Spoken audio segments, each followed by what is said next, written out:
La Corte Suprema de Argentina tenía 3 jueces por el final de los periodos de Juan Carlos Maqueda, en diciembre de 2024, y de Elena Hayton de Nolasco, en octubre de 2021. Desde 2006, el cuerpo debe estar integrado por 5 miembros. Las designaciones son una atribución que le corresponde al presidente de la Nación con el acuerdo de los 2/3 del Senado. Frente al rechazo que provocó la nominación del juez federal Ariel Lijo, el presidente Javier Milei emitió un decreto nombrándolo en comisión tanto a él como a Manuel García Mansilla, el otro candidato, recientemente incorporado por los magistrados Horacio Rosati, presidente de la Corte, Carlos Rosenkrantz, vicepresidente, y Ricardo Lorenzetti. Lijo pidió una licencia sin goce de sueldo como juez federal, dado que el cargo como Supremo en comisión dura un año y solo el Senado puede convertirlo en vitalicio. Con la excepción de Lorenzetti, los otros 3 jueces activos de la Corte rechazaron su licencia y lo combinaron a renunciar. El voto positivo de García Mansilla cayó mal en la Casa Rosada, pero el gobierno insiste en retomar las negociaciones por los pliegos con la oposición. Es decir, no está dicha la última palabra. Y para analizar este tema estamos con Leandro Baraya, que es abogado, profesor de Derecho Constitucional de la Universidad Nacional de Rosario, especialista en protección supranacional de los derechos humanos. Leandro, bienvenido a Cuarto de Hora. Bien, muchas gracias por recibirme, Jorge. Muchas gracias y gracias a Cadal por la invitación. Al contrario, ¿cómo sigue esta película? Bueno, esta película, Jorge, sigue con una gran cantidad de impugnaciones judiciales a este a este decreto, el 137, que acaba de emitir el presidente de la Nación, nombrando en comisión, como vos bien dijiste, a estos 2 jueces para la Corte Suprema. Hay una serie de impugnaciones en la justicia federal por muchas organizaciones de derechos humanos que ven que esto es un retroceso en distintas materias y especialmente que atacan el procedimiento seguido por el presidente de la Nación para el nombramiento de ambos jueces. Sin contar con el aval del Senado, que es requerido, el presidente, de una forma autoritaria, podríamos decir, sin seguir los procesos constitucionales, designa a 2 miembros de la Corte Suprema por decreto, violando de alguna forma la división de poderes y perdiendo la imparcialidad el máximo órgano de justicia de nuestro país, de Argentina. Esto por un lado, y por otro lado, ¿cómo sigue? Bueno, la posibilidad de que el Senado de la Nación tenga alguna posibilidad de bloquear esta situación. Así que hay 2 vías, en definitiva, la judicial y la política. ¿El decreto es inconstitucional? El decreto, Jorge, sostenemos, parte de los constitucionalistas de la doctrina, es inconstitucional y de una nulidad absoluta. En definitiva, lo sustentamos en distintos aspectos. Uno es la cuestión relativa a la cuestión de género. Fíjate vos, Jorge, que en Latinoamérica, en Iberoamérica, Argentina pasaría a ser el único tribunal, la única Corte Suprema, la última instancia en materia judicial compuesta solamente por varones. Esto claramente genera un desequilibrio y una discriminación hacia las mujeres. En Argentina hay excelentes juristas que podrían ocupar ese lugar, y además el presidente de la Nación tenía de alguna forma una autolimitación, debería haber contemplado la diversidad de género. Sin embargo, decidió no hacerlo y de alguna forma reforzar esos estereotipos que sobre las mujeres como un grupo desventajado recaen y impidiéndole la participación en el alto tribunal de justicia de nuestro país. Entonces eso es un aspecto. Pero otro aspecto de la inconstitucionalidad, como bien vos decías, Jorge, es de no seguir los procesos. En los estados constitucionales los procesos son tan importantes como el fondo y el presidente no ha conseguido el aval del Senado de la Nación, que debe ser hecho en una sesión pública. Ante esta situación, el presidente lo hace por decreto, violando la propia Constitución. Así que, sin lugar a dudas, este decreto es inconstitucional y hay que actuar hacia esto por las graves consecuencias que esto podría tener. Hablando de inconstitucionalidad, también debemos hablar de legitimidad. Y me pregunto y te pregunto, la jura de García Mansilla con los 3 miembros de la Corte, ¿deslegitima a la Corte misma? Yo considero que sí, los deslegitima. Fíjate, Jorge, que ya el Poder Judicial tiene, de acuerdo a las encuestas, menos del 20% de credibilidad en este país y el Poder Judicial menos del 15%. Y esta, lamentablemente, es una oportunidad que está siendo perdida para justamente recomponer la imagen hacia la sociedad de los miembros de la Corte Suprema y del Poder Judicial en sí. Fíjate, Jorge, que este candidato que acabas de mencionar, en la audiencia pública ante el Senado, juró, obviamente, y explicitó que no juraría si no tenía el aval del Senado, pues tiempo después lo hizo. Esto, obviamente, mengua su credibilidad y sin lugar a dudas ese comentario fue falaz y en definitiva no da al candidato la idoneidad requerida para ocupar ese puesto. Pero creo que ambos candidatos tienen un montón de cuestiones negativas que sobre ellos recaen, pero más allá de esa circunstancia, que es el Senado el que debería determinarlos, los representantes del pueblo, los representantes de las provincias, lo que principalmente rechazamos es la forma en que se dio. El presidente utiliza un argumento, que son argumentos históricos, falsamente invocados, incluso argumentos de nombramientos de jueces en la Corte Suprema hechos en periodos de facto. Bueno, no es lo mismo, Jorge. Nuestro país en el 94 tuvo una importante reforma constitucional y se comprometió a los derechos humanos, se comprometió a que las mujeres tengan un lugar de participación importante en la sociedad y sin embargo, y también se comprometió a un test amplio y un acto complejo para la nominación de jueces de la Corte Suprema que hoy no se está llevando adelante. ¿Qué son los nombramientos en comisión?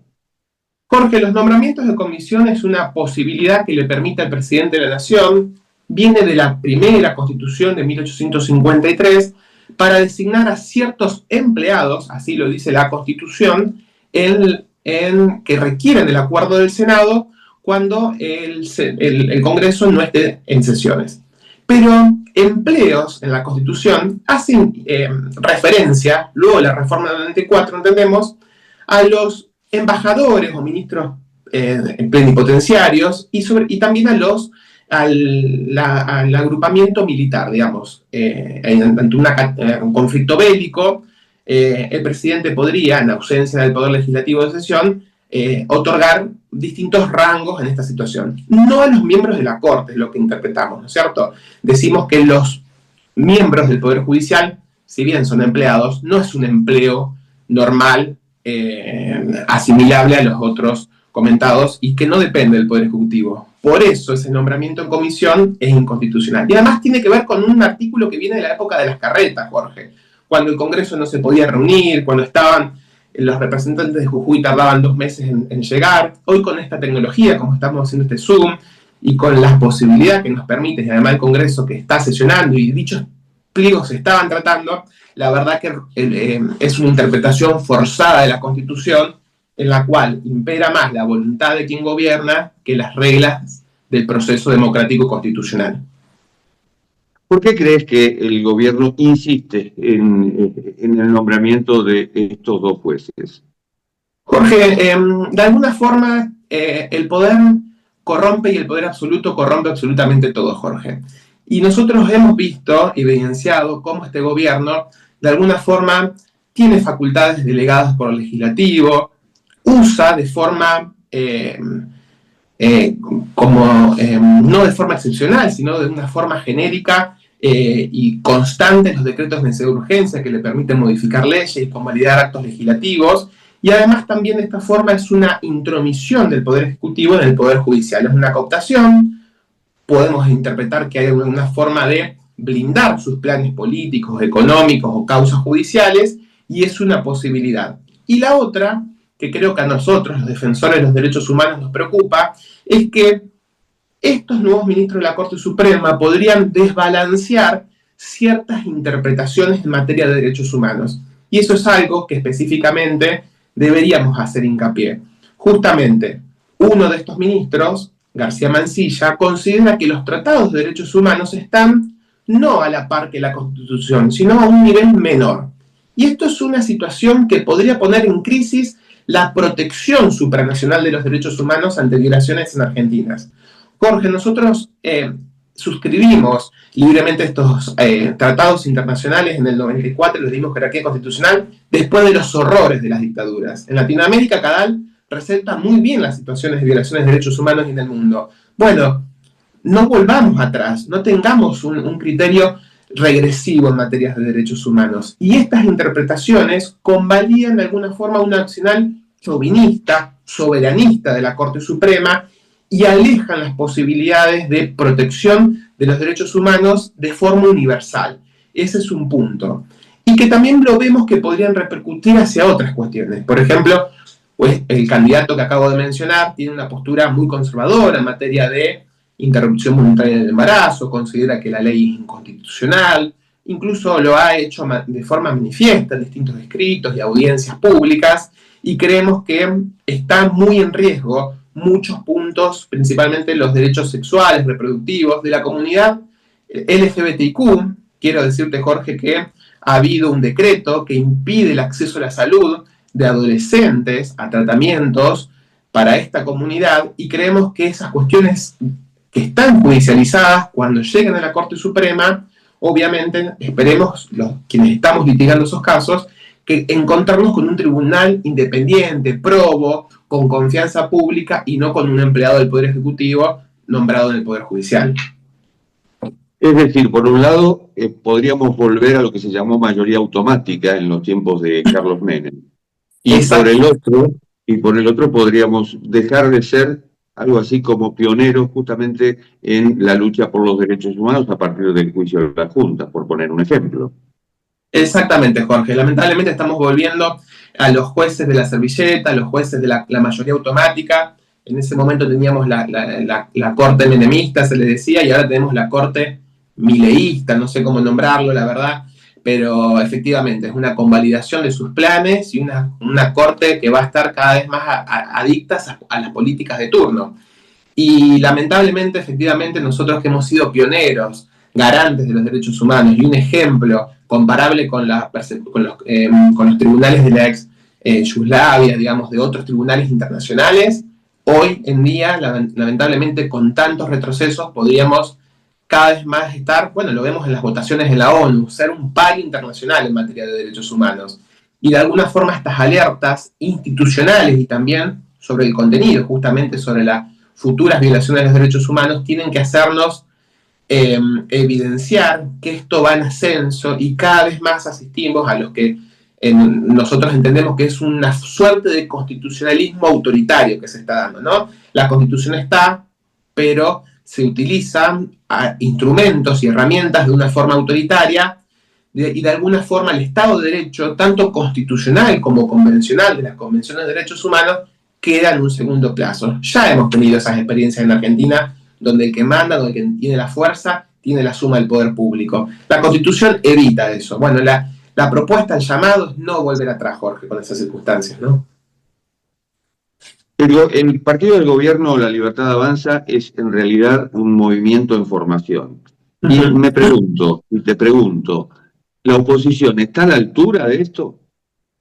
Yo creo que la oposición está muy acorralada en algunos sentidos. Esto es una especulación mía, Jorge, no lo tengo comprobado, pero luego de esta situación pareciera que se habló de alguna intervención federal en alguna provincia. Bueno, muy grave, pareciera que se les dice, si avanzan en controlarme, yo voy por más caminos institucionales, inconstitucionales de presión.